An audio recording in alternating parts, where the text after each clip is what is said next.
Good evening, guys, and listen, welcome to the show. I don't think people realize just exactly how serious this situation is with Saudi Arabia. We're going to open up the charts just a sec. There, let's open up the charts right here, and let's take a look at Saudi Arabia. You know, in the news here, the news stories. It's right now. It's kind of twisting in the wind. We got Trump. Says that Saudi Arabia denies any knowledge of Khashoggi. And we've got news reporters saying here neither Donald Trump nor Mohammed bin Salman can afford to file for divorce. Like they're trying to say that, well, this can't happen because it's just too costly. Well, yes, it is very costly, and I'm going to get into what the cost would be if this thing twists the wrong way.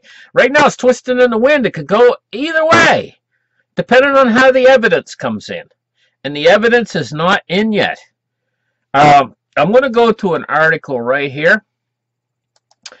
Now, this article is very interesting. I searched through and I found this article here. It says Saudi Arabia to admit that Khashoggi's dead. Saudi Arabia is reportedly prepared to admit it is responsible for the death of Jamal Khashoggi. As Donald Trump earlier had said, rogue killers could be behind the journalist's disappearance. I don't know how true this is. If Saudi Arabia does admit to being responsible, this could be bad, very bad. And I'm going to get into what the ramifications could be if that happens. But first, I want to show you something real quick. Back at the start of World War I and the origins of World War I was the death of Archduke Franz Ferdinand. Here's a picture of him. This is what started World War I. I'm going to read just a little bit of it. It says, at the first, it all seemed very far away.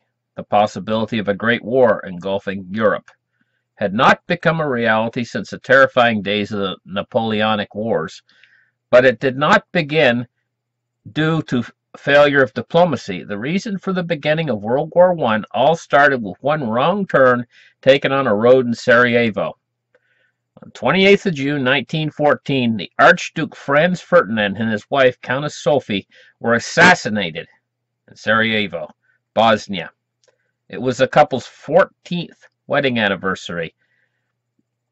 And this is what started World War I, was an assassination. Now, what we have here looks very much like an assassination. And it says Saudi Arabia is preparing a report.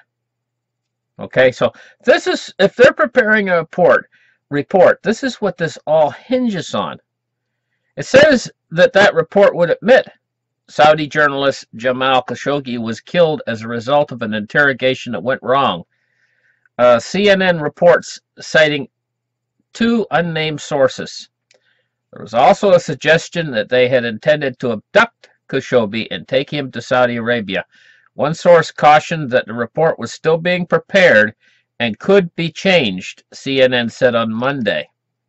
The other source said that the report would likely conclude that the operation was carried out without clearance and that those involved will be held responsible, the news outlet said.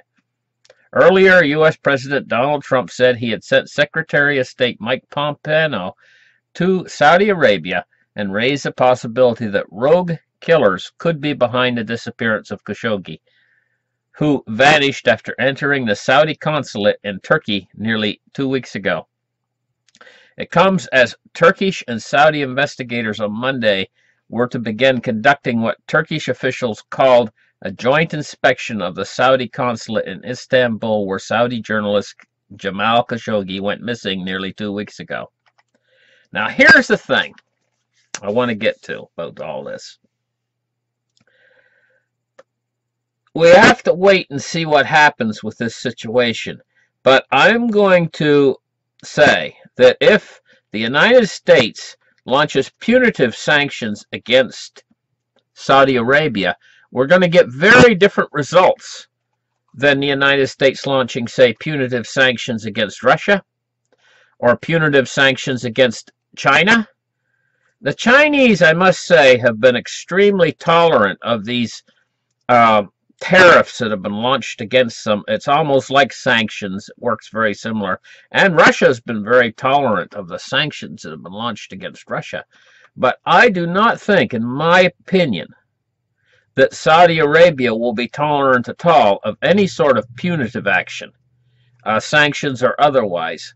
I think Saudi Arabia is a totally different story. I think if sanctions are launched against Saudi Arabia, there's going to be almost instantaneous repercussions, very large repercussions, and they're probably going to have to do with the price of oil. Now, what would happen if the price of oil did go to, say, $200 a barrel? It's quite suddenly. Well, the dollar is called the petrodollar for a reason. It's because in 1971, they took us off the gold standard, and they basically switched us over to the oil standard. All these people out there who say, well, the dollar's backed by nothing at all, that's not true. The dollar is a direct balance of how much oil you can buy with the dollar, because the dollar is up until now, the dollar has been the only thing that you can use to buy oil. That's why it's called the petrodollar. You have to first buy dollars and then use the dollars to buy oil, no matter who you are in the whole world. Now, the Chinese have entered the scene with a oil futures contract that is not denominated in dollars. And it's taken off, it's doing rather well, but normally the United States will take punitive action against any country that tries to undermine the petrodollar by selling oil in anything that is not denominated in dollars. We've seen this happen in Libya, we've seen it happen in a number of other countries, I believe Iran, so on. This is what's happened. They'll not accept any erosion of the dollar as a world reserve currency. They will take punitive, but they couldn't take punitive actions against China in a normal fashion. So this is possibly the, part of the reason why these tariffs are in place, is this yuan oil's futures contract. Also, it helps to weaken the dollar. And right now, at this point in time, because the Fed is in a tightening cycle, it makes a lot of sense for the United States to weaken the dollar, to make the dollar weaker. It makes a lot of sense because it allows the Federal Reserve to continue with their tightening process. If the dollar gets too strong, it'll destroy everything. And they realize this. They want to weaken the dollar. They want a weak dollar. That's what they want. And in fact, if oil prices were to shoot up quite suddenly, from, say, $70 on average, where the oil prices are $75 to $150 to $200 per barrel, this would cut the buying power of what the dollar can buy in oil in half. It would cut the dollar in half of how much oil you can purchase with the dollar. And because this is an oil-based economy, then that would flow out, and it would yield consumer inflation and so on, that the Fed actually needs to continue their tightening process. But what would it do to everybody else? It would probably allow the inflation to heat up in a way where we would not see a deflationary event. We would actually continue on with a weakening dollar. It could take the dollar down as low as, maybe, I'm just going to have to guess, make a guess, a rational guess of how low the dollar could go in the US dollar index, possibly as low as 70, if the Saudis were to make good on their threats of breaking oil $200 a barrel. And of course, the price at the pumps would be astronomical, an astronomical increase of the price at the pumps. And that consumer inflation would translate itself into the stock market, and the stock market would continue to probably go up. if we get a massive amount of consumer inflation, and if the dollar actually weakens a lot. Also, the price of gold would go up, and we'd probably see silver take off as well. There's a number of things that could happen. So this situation right here, you have to understand that the United States and the Saudis have been friends for a long time. And this is a very unusual situation that's happened here. Anything that threatens that friendship is very unusual indeed. So I'm keeping a close eye on this situation and to see what actually develops. And right now, it could go either way.